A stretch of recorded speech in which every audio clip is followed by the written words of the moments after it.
साथियों, मैं हूं अनिल कुमार श्रीवास्तव और आज मैं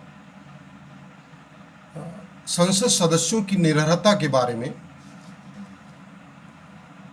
वर्णन करूंगा। संसद सदस्यों की निर्योग्यता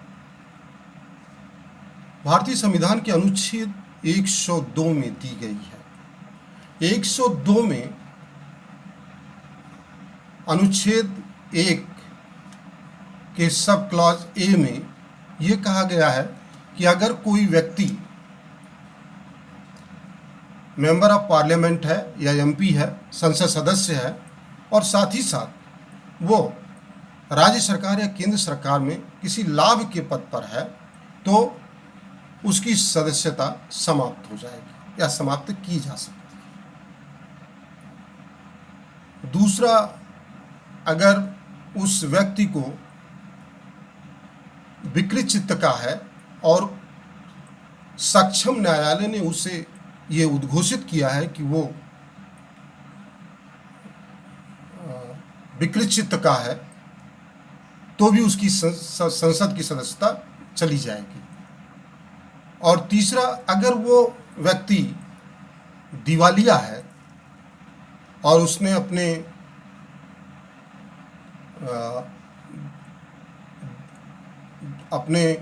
रकम को नहीं पे किया है या अनडिस्चार्ज इंसॉल्वेंट है, तो ऐसे व्यक्ति को भी उसकी संसद सदस्यता चली जाएगी। और इसके बाद उसे भारत का नागरिक होना चाहिए, और अगर वो किसी दूसरे देश की नागरिकता को स्वीकार कर लेता है तो उसी समय उसकी सदस्यता या उसकी मेंबर ऑफ पार्लियामेंट होने की सदस्यता समाप्त हो जाएगी। और अगला है कि कोई भी ऐसा कानून जो संसद बनाए उसमें जो प्राविधान हो उसके अनुसार भी संसद सदस्यों की सदस्यता जा सकती है। तो सबसे पहले आइए डिस्कस करते हैं कि ऑफिस ऑफ प्रॉफिट या लाभ का पद क्या है। लाभ के पद के लिए 5 प्रकार के सिद्धांतों का प्रयोग किया जाता है। अगर कोई व्यक्ति या सरकार को ऐसे व्यक्ति को नियुक्त करती है, यानी नियुक्ति की शक्ति सरकार के पास है। दूसरा, अगर उस पद से हटाने के लिए शक्ति सरकार, राज्य सरकार या केंद्र सरकार में निहित है, और अगर उसको दिया जाने वाला पारिश्रमिक सरकार देती है, और चौथा, अगर उसके द्वारा किए जाने वाले कार्य सरकार के लिए किए जाते हैं और उसके द्वारा किए जाने वाला कार्य का निरीक्षण और कंट्रोलिंग या नियंत्रण सरकार के द्वारा किया जाता है। अगर ये शर्तें लागू होती हैं तो वह लाभ का पद माना जाएगा। और अगर व्यक्ति लाभ के पद पर है और साथ साथ संसद सदस्य है तो वो संसद की सदस्यता उसकी चली जाएगी। इसको बहुत विस्तार से उच्चतम न्यायालय ने जया बच्चन के मामले में निर्णित किया था। जया बच्चन राज्यसभा की सदस्य थीं और साथ ही साथ फिल्म डेवलपमेंट काउंसिल की मेंबर थीं, और वहाँ पर फिल्म डेवलपमेंट काउंसिल के लिए बाकायदा पारिश्रमिक और भी अन्य भत्ते, सुविधाएं आदि दी गई थी। उसकी वो चेयरपर्सन थी। वो उसकी सेवाओं को नहीं ले रही थी, लेकिन उस पद पर थी। उनके द्वारा जब ये पद धारित किया गया तो राष्ट्रपति ने उनकी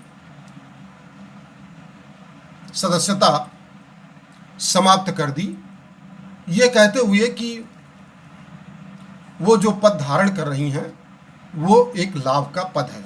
उनका ये कहना था। इस निर्णय के विरोध में वो उच्चतम न्यायालय में गईं।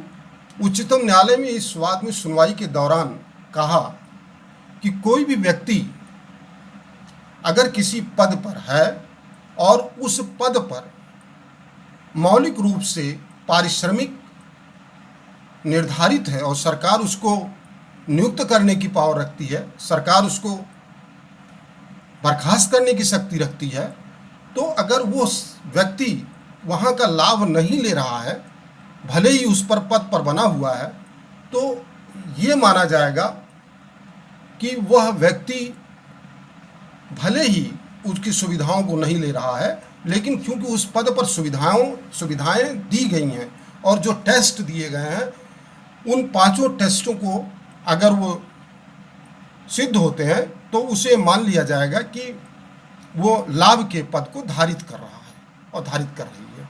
इस आधार पर उच्चतम न्यायालय ने जया बच्चन के मामले को खारिज कर दिया और कहा कि जो भी राष्ट्रपति के द्वारा निर्धारित किया गया है, उनकी सदस्यता जो समाप्त की गई है, वो वैध है, संवैधानिक है।